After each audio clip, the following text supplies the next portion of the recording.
Hello friends, good afternoon. Welcome to Aradhya classes. Standard 12, subject accountancy and chapter number 6, cash flow statement.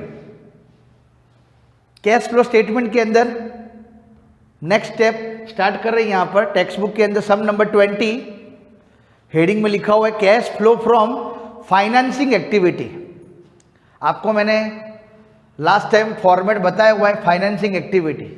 Finance मतलब आज आपको पता होना चाहिए, बेसिकली स्टेटमेंट्स की बात करो तो कोई भी कंपनी के अंदर फाइनेंस स्टेटमेंट बहुत इंपॉर्टेंट है। फाइनेंस एक्टिविटी कौन सी हो गई, कंपनी को पैसे की जरूरत पड़ती है तो company borrow fund from outside, बराबर, या तो शेयर इश्यू करते हैं या तो शेयर कोई भी हो, इक्विटी शेयर होती, इक्विटी शेयर, प्रेफरेंस शेयर हो तो प्रेफरेंस शेयर इश्यू करना, मतलब कंपनी लोगों से पैसे मंगा रही है तो one kind of finance activity हुई। वही शेयर को रीपे करना है, रीपे मतलब रिडेम्पशन करना है, तो वो भी फाइनेंस एक्टिविटी तो हुई।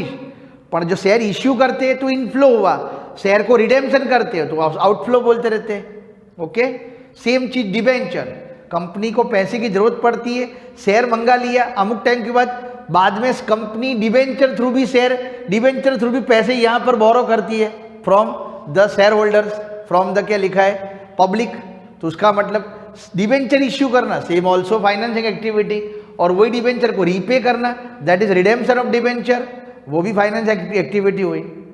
उसके बाद बोरो लोन बोरो करना, कोई भी जगह पर से पैसे लेना दैट इज फाइनेंस एक्टिविटी, मतलब इनफ्लो हुआ, वही लोन को रीपे करते चुका देते, पैसे गए आउटफ्लो पर हुआ फाइनेंस एक्टिविटी, बराबर।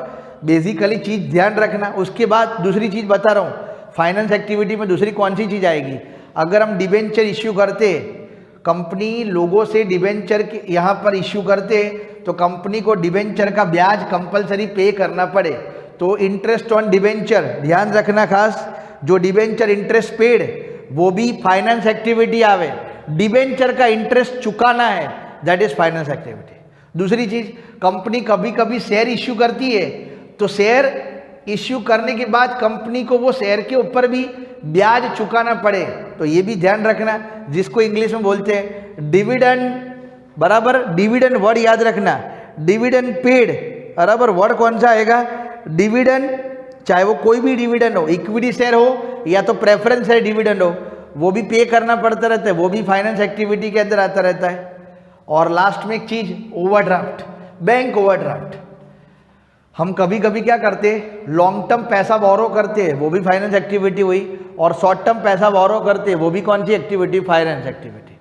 बैंक ओवरड्राफ्ट तो वो करंट लायबिलिटीज है, शॉर्ट टर्म के लिए हम बैंक में से पैसा बोरो करते हैं तो वो हमारी एक प्रकार की शॉर्ट टर्म या तो करंट लायबिलिटी हुई, but it is a finance activity, बराबर। तो जब भी बैंक ओवरड्राफ्ट बैंक हमको इश्यू करती है तो वो हमारे लिए इनफ्लो हुआ, और वही ओवरड्राफ्ट के पैसे हम चुका देते, बैंक में भर देते, तो पैसे गए दैट मीन्स क्या आएगा आउटफ्लो।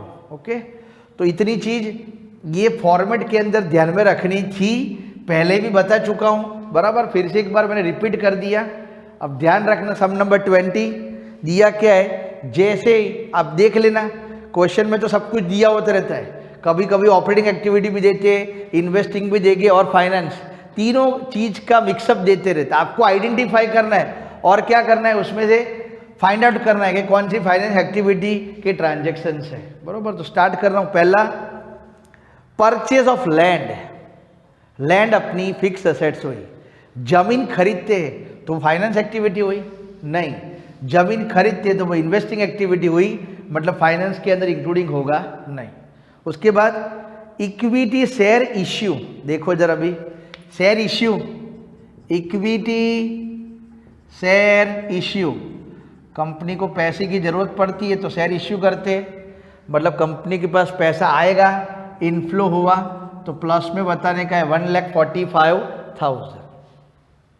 उसके बाद दूसरी चीज रिडेम्पशन ऑफ प्रेफरेंस है, प्रेफरेंस शेयर को क्या करना, रिडीम करना, कंपनी को पैसे की जरूरत पड़ती है तो कंपनी शेयर इश्यू करती है, तो जब भी पैसे को चुकाने की बारी आती है तो उसको रिडेम्पशन इंग्लिश में बोलते हैं, रिडेम्पशन, टू रिडीम मतलब वापस करना, रिडेम्पशन ऑफ क्या आएगा प्रेफरेंस शेयर, कंपनी ने प्रेफरेंस शेयर के पैसे लोगों को वापस कर दिए, तो कंपनी के लिए आउटफ्लो हुआ, अमाउंट में आएगा यहाँ पर 60,000 आउटफ्लो। ओके, तो ये भी पॉइंट पूरा हो गया। देन फोर्थ नंबर लिखा है रिडेम्पशन ऑफ डिबेंचर। डिबेंचर के पैसे कंपनी ने क्या करे, चुकाए, तो डिबेंचर भी फाइनेंस एक्टिविटी के अंदर ही कंसिडर होगा। तो रिडेम्पशन ऑफ डिबेंचर अमाउंट में लिखा है यहाँ पर, रिडेम्पशन मतलब वापस करना, पैसे गए, माइनस में बताओ 70,000 आउटफ्लो। उसके बाद पॉइंट नंबर 5, बोरो बैंक लोन। कंपनी को पैसे की जरूरत पड़ती है तो बोरो करते, बैंक लोन, फाइनेंस एक्टिविटी पण inflow, borrowed bank loan finance activity but inflow कितना है 90,000। बराबर, पैसे आ रहे कंपनी के पास, बोरो कर रहे, मतलब इनफ्लो, मतलब प्लस में अमाउंट बताने की। फिर उसके बाद नेक्स्ट पॉइंट लिखा हुआ है डिबेंचर इंटरेस्ट पेड। बराबर, कंपनी जैसे शेयर इश्यू करती है तो डिबेंचर भी इश्यू करती है। डिबेंचर इश्यू करने के बाद उसका जो ब्याज होता है वो पे करते हैं, तो वो भी फाइनेंस एक्टिविटी हुई। और पेड करते मतलब आउटफ्लो हुआ 6,000 रुपये। आउटफ्लो मतलब माइनस में बताने का आपको। तो यहां पर आप लिख सकते हो debenture interest paid, it is a outflow financing activity. फिर उसके बाद लिखा है फ्रेंड्स डिविडेंड पेड।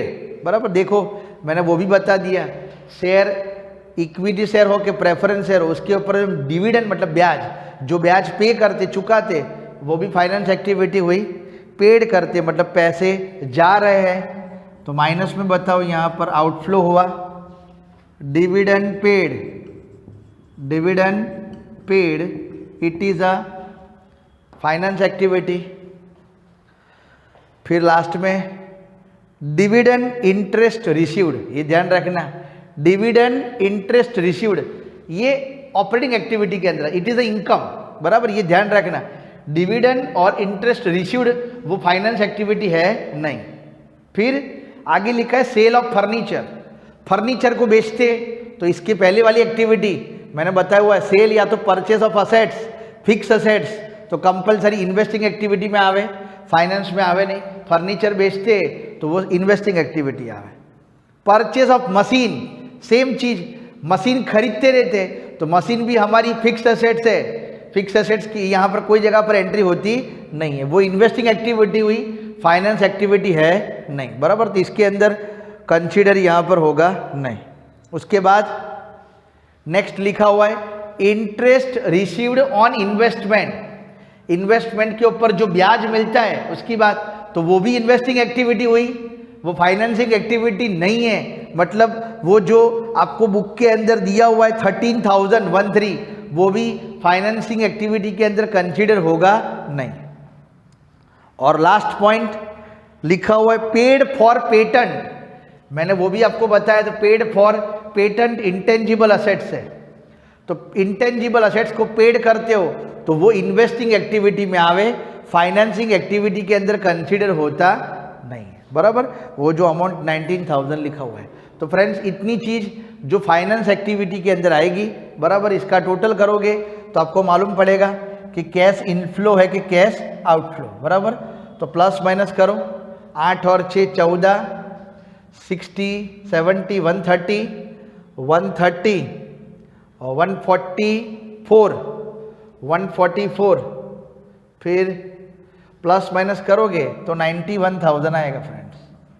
कितना आएगा यहाँ पर लिख दो, cash inflow from financing activity. Cash inflow from क्या आएगा, फाइनेंसिंग एक्टिविटी। ओके, तो फ्रेंड्स यहाँ पर ये टेक्स्ट बुक के अंदर सम नंबर 20 और 21 वो फाइनेंस एक्टिविटी वाले सम्स है। ओनली जो भी फाइनेंस रिलेटेड आइटम्स है वो आपको शो करने की, बाकी अदर आइटम अदर एक्टिविटी की जो भी हो वो आपको इसके अंदर शो करना नहीं है। ओके ना, थैंक यू।